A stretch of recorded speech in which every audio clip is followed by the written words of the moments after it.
What's up, everybody? Welcome back to Comically Boston, episode 36. Today is February 20th, 2023, and we got a jam-packed episode for you guys talking about the NBA All-Star Weekend. We're talking about some Marvel updates. We're talking the All-Star Game. We're talking The Last of Us Episode 6, Kin. We'll talk about The Last of Us at the end of this episode, so let's jump right into it. We got some Marvel news. The Marvels, the movie releasing this year, got moved from July 28th to November 10th. Marvel thought they were slick, released a new poster for the movie, dropped the release date at the bottom, and not really tell people why it changed or where or what made it change. But Kevin Feige, head of Marvel, did say that he wanted to space out shows and movies more, so I can see why he did it, and that's probably to get Loki or Secret Invasion, maybe both, in before November. We know we have a Disney Plus show coming out in March 1st, that being The Mandalorian, so that comes out in 8-9 days, next Wednesday. So next week we got The Mandalorian coming out. That should be exciting stuff. We got 3 more weeks of The Last of Us to go, so exciting stuff, man. But yeah, so if they're moving it from July to November, and we have Guardians of the Galaxy coming out in May, we just had Ant-Man come out in February, so I think that's giving us May, June, July, August, September, October, November, so you get 5 more months to get maybe Secret Invasion, maybe Loki Season 2, maybe both in that period of time. 5 months, probably 6 to 8 episodes each, probably 6 episodes if I had to guess. So you got 12 weeks that you got to fill in a 5-month period. That's probably, 12 weeks would be 3 months. So you got 3 months to do 5 months worth of shows, or 5 months to do 3 months worth of shows. I think they could do it, space it out a little bit in between the 2 shows so that they each get their own moments, per se. And that's also not having a Disney Plus show come out between now and May. So I think they could maybe do like a What If Season 2 before then, but I personally need me some Loki Season 2. Especially if you guys have seen the Ant-Man video. I won't drop spoilers here, but go back to the last video, check out the spoilers for Ant-Man the Wasp: Quantumania. Go check out that movie for yourself. It was amazing. But let's get into the NBA All-Star Game, shall we? So, the All-Star Friday night I didn't watch. I did catch a little bit of it. The Celebrity All-Star Game was interesting. DK Metcalf throwing down slams. Love to see that. The Celebrity Game is always funny. But Saturday night is the Skills Night, right? So the Skills Challenge was won by the Utah Jazz team. The 3-point contest, our boy from the Boston Celtics, Jason Tatum, was competing. But unfortunately for him, he had to go like one of the first people. So when you set the bar and you're one of the first people, it's pretty easy for the rest of the field to be like, all right, JT did this, I have to beat this. And not many of the dudes in the NBA are going to be people that pussy up and aren't able to meet an expectation or meet a challenge once challenged, So and JT's one of the same people. So I think if JT went last, he probably would have dropped 30, but he dropped 20 and then got out because everyone else dropped more. So, tough luck for him. Damian Lillard ends up winning the 3-point contest. Then the white boy, Mac McClung, won the slam dunk contest. I liked that boy in college. He had quite a highlight tape in college, but he was facing a bunch of crap talent. Would like to see him get some more minutes in the NBA, but he's a very athletic dude, so it was nice to see him bring some hype back to the All-Star Slam Dunk contest. But I don't know. I think we can do better. We can bring it back to like its former glory of where the Slam Dunk contest was. But they did do a schoolyard bullshit, pick the teams before the game for the NBA All-Star Game, and it was Team LeBron versus Team Giannis. And it was funny because Giannis played for 1 minute, got a dunk, and then sat the rest of the game with an injured wrist. And then LeBron played for a little bit and then kind of fucked up his finger in the rim going for a block. So he sat the rest of the game as well. He said not to be worried about the fingers, so I'm sure he's fine. But Team Giannis goes Giannis, JT, John Morant, Donovan Mitchell, and Lauri Markkanen starting in the starting lineup for him. There was 3 players that missed out of the starting lineup because they were injured and didn't come to the All-Star weekend. That's Steph Curry, Kevin Durant, and Zion Williamson. And the bench for Giannis was Dame Lillard, Drew Holiday, SGA, Shai Gilgeous-Alexander, DeMar DeRozan, Pascal Siakam, Bam Adebayo, and Sabonis. And Team LeBron was Embiid, Kyrie, Luka, and Jokic. So theoretically, that was a very mean starting lineup. You got Jokic at the 5, or even Embiid at the 5, Jokic at the 4, LeBron at the 3, Luka at the 2, Kyrie at the 1. That's a pretty badass lineup, pretty tall lineup, very big. But your 4 and 5 players are slow. You know, where Giannis is probably the 5, Lauri Markkanen is the 4, JT's the 3, Mitchell's the 2, Ja's the 1. That's a pretty fast lineup, but it is what it is. The bench for LeBron was Anthony Edwards, Jaylen Brown, Paul George, Hal Burton, Julius Randle, De'Aaron Fox, and Jaren Jackson Jr. He was the last overall pick for the the starters, or for the bench, and then the last overall pick for the starters, I believe, was Lauri Markkanen. But wow, so that game was very interesting, and I really like to see my boy from the Boston Celtics, Jason Tatum, go off in the All-Star game. He went off in the third. Him and JT and JB had back-to-back little action going on in the third, which I really liked, seeing them D up on each other. Seeing JB play with the mask on was cool. Getting to see him get some minutes. I wish they were on the same team for the All-Star game. This is the second time this has happened, but it's also kind of nice they get to face off against each other for once. And JB cooked JT a couple of times. I think JB's upset that JT broke his face, because he is wearing that mask because of him. But Tatum ultimately prevails with his team and Giannis's team, and they pick up the victory. Tatum had 27 points in the third quarter. That's an All-Star record for points in the quarter. And then goes on to break the All-Star game record. JT had 55 points and 10 rebounds. And wins the All-Star game at Kobe Bryant Kia MVP. You know he wanted that. If it's an award and it's named after Kobe, JT wants it. So he ends up with 55 and 10. Mitchell was a close second. He had 40 and 10. And Dame had 26. Dame was hitting crazy shots from fucking the logo, from beyond half court, in game. You know, not even like at the buzzer, just in game, shooting crazy shots. The Nuggets coach was upset. He was like, he goes, yeah, it's fun, it's the All-Star weekend, but that was the worst game of basketball I've ever seen. I think he hated seeing them just pull up from half court, which is kind of like how it is in the NBA nowadays with how good they are shooting. And honestly, you want to see some more defense. You want to see them, trying to get good shots. You don't want to just see them hucking up shots from half court, just in the middle of the third. Like, they just gave up at certain points. They just weren't playing defense, weren't even playing offense at some point. They're just walking back and forth and just throwing the ball up and letting guys dunk it or shoot threes. So I liked when Tatum and Brown were up against each other. There was actually a little bit of defense, a little bit of all right, you go, but I'm gonna cover you. As much as they're having fun and they're the best players in the NBA and they're making huge shots, they were still making it with a little bit of defense. They're not just getting necessarily wide open shots every time. But it is the All-Star game. They're meant to have fun, but I'm pretty sure the final score was like 180 something to 1 something something. It was a high scoring game, but it's the All-Star game. It is what it is.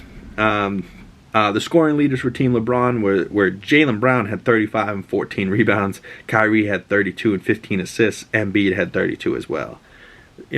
Impactful game. Very high scoring game.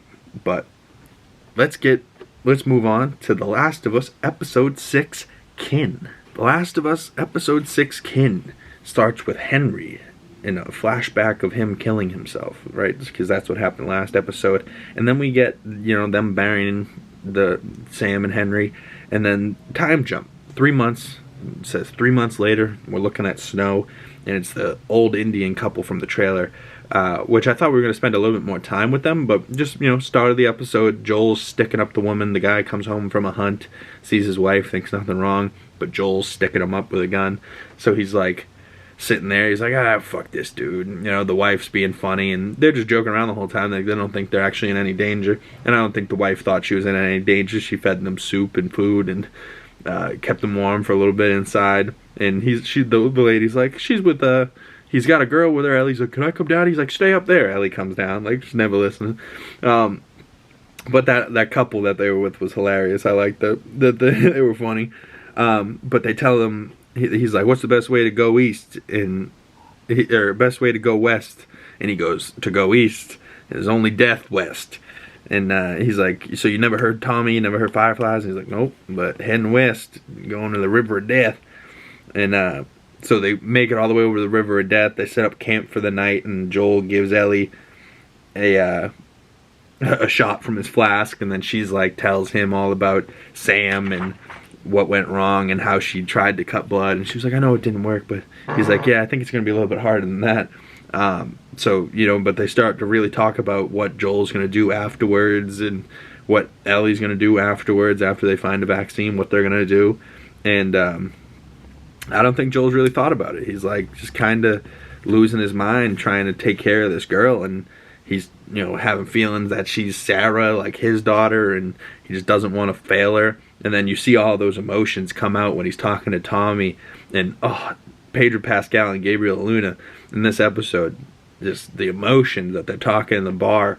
And he's like, I fail in my dreams, like I can't fail this girl again, like you gotta take her please. Like he's trying to pawn her off, but he's trying to not fail over and over again. Like he lost Tess, and now he lost Sarah, and he's gonna lose Ellie, and he's like, he's just feeling it, right? So, and then then they cut to the whole line from the game, and her and Pedro or Joel and Ellie are having a conversation in the room, and she's like, fucking, aren't you just gonna fucking leave? Like, oh man, dude, it's so emotional. But she's like, aren't you gonna fucking leave because you're just trying to pawn me off with somebody else, when the truth is I'm just gonna be fucking more scared with everybody else because everyone that's ever known me has left me except for fucking you, Joel. So she's, oh man, Ellie is such a badass character in the game and the show. I love Bella Ramsey as Ellie. But oof, it's crazy. And I like that they were touring the town, and she was like, this is a commune, we're communists. And Joel looks at Tommy, and Tommy's from Texas, and he's like, wait, no, we're not all communists. And then she's like, this is a commune, we're communists, that's what we are. And Tommy's like, oh fuck, I'm from Texas, I'm a communist. All I thought was my grandfather. Communist China and the TikToks, and they were like talking random shit. Oh man. But I really love this show, man. The show's been so good, and it's changing little things, but also for the better in ways. Like things that were happening in the game made the game better because you are playing as Joel and you're shooting and whatnot. But towards the end of this episode, they ended up making their way all the way to the University of Colorado on the back of Callus, the horse. And you actually see Shimmer, Ellie's horse, that she ends up getting in season 2, which, part 2 of the game. But wow. If I'm not mistaken, you might even have seen Ellie's love from part 2 in this episode. I think she's looking at her and she goes, mind your own damn business. What about her manners? And she goes, kids around here never heard a kid like you cussing and talking to adults. Like, fuck you. Like, Ellie's crazy, but yeah, Tommy in the game and Joel, they're not, like, when he shows up, Ellie's like, when's the last time you seen Joel? Last time he's seen me, he said, I never want to see you again. Where in the show, that's not really the case. He walks up and he's like, Tommy! Run up and they hug each other. And yeah, like, it's so emotional in the game, in the show. In the game, it's a little different. Ellie runs away and they have to go on horseback. They kind of skip all that part, and they go to the University of Colorado. And this was the one thing that I was wondering if they were going to do, but it still kind of, you get the same idea. In the game, when they're at the University of Colorado, they find the monkeys in the office, which is like there's certain things like first time seeing a monkey. She's like, first time seeing a monkey. They're riding a horse, and then you have to sneak through and kill infected. You don't do any of that. You don't get caught by a gate in the show. You get all the way to the building, and in the game you have to push a dumpster downhill, and then it breaks through the gate, and then you get up on the dumpster and climb in through the window. Honestly, I wish they did that, but it would have been like thousands of dollars on a budget just to see them walk in the building, where they did the same thing in the show. They just walked in the front door, so they walk in the front door, nobody's there, then they hear a noise upstairs, and they're like, maybe somebody is upstairs, and they creep up their way upstairs, they open the door, and it's just monkeys in the little cafeteria or whatever. And in the game you find a recorder from a dead guy that was a scientist that has been sitting there all along, waiting for a body to come find the recorder. And then on the recorder, you find out that they went to Salt Lake City, Utah, and that's where the St. Mary's Hospital is, and that's where they're going to end up to try and get them immune for Ellie.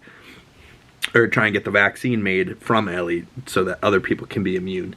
And so that's where they're heading, but they end up getting to Colorado, which was the initial place that they were supposed to get to. Now they have to go even further. So it's like every time they get to where they need to go, there's some other step to keep going on to the next thing. And it's crazy in the game at this point. You're just like, oh my god, what's gonna happen? We gotta keep going. And so they're in there, and then raiders come in. They start shooting at Joel in the building, right? So you clear out a couple people, then you finally make your way out this door, and some guy tackles you off a ledge, and a piece of rebar, you fall, and a piece of rebar goes through the back and out the front, and Ellie climbs down, and she has to pull Joel off the rebar. Then Joel kind of walks out of there with a hole through his liver, and just walks out of there, gets on the horse.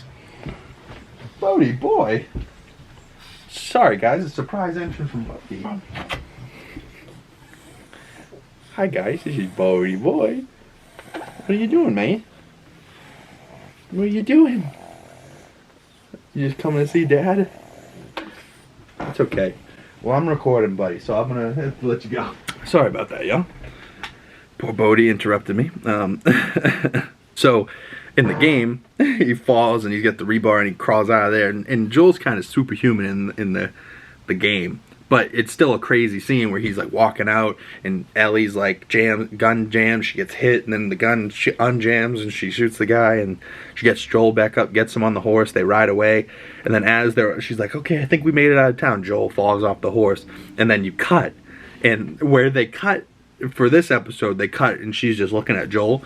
In the game, all of a sudden it cuts, and it's months later, time jump has happened, and you have no idea how long it's been, but all you know is through the game, at this point, you've played as Joel the entire time, and then all of a sudden you're playing as Ellie, and you're hunting a deer, and you're like, what the fuck happened to Joel? Where did he go? I have no idea. So that's the one thing I was like, they're going to do this the same.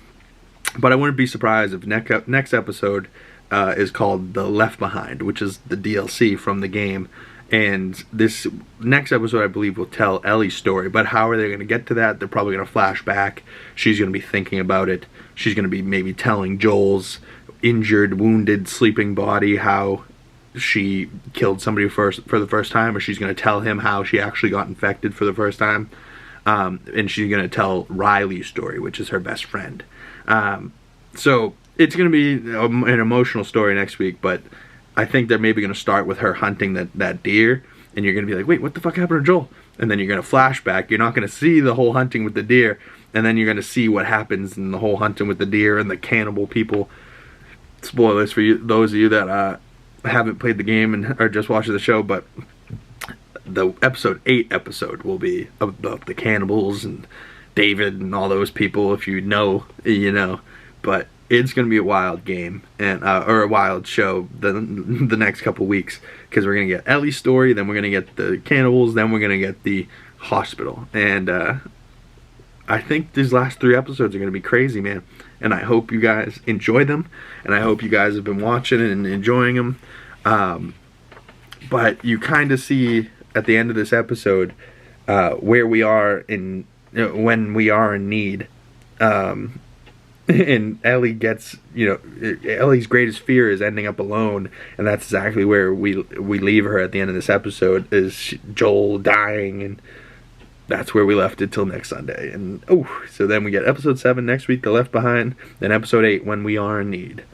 So I think it's gonna be wild as fuck. And let me know if you, the one thing people probably didn't like about this episode is that there wasn't any infected in it.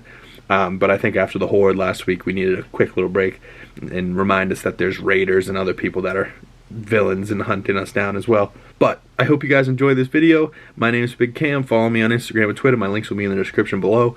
Smash that like button, hit that subscribe button, hit that bell if you're new and you don't want to miss any future videos. And I'll see you guys when I see you guys. Peace out. Check out the next week's episode for The Last of Us, episode 7. See you next week.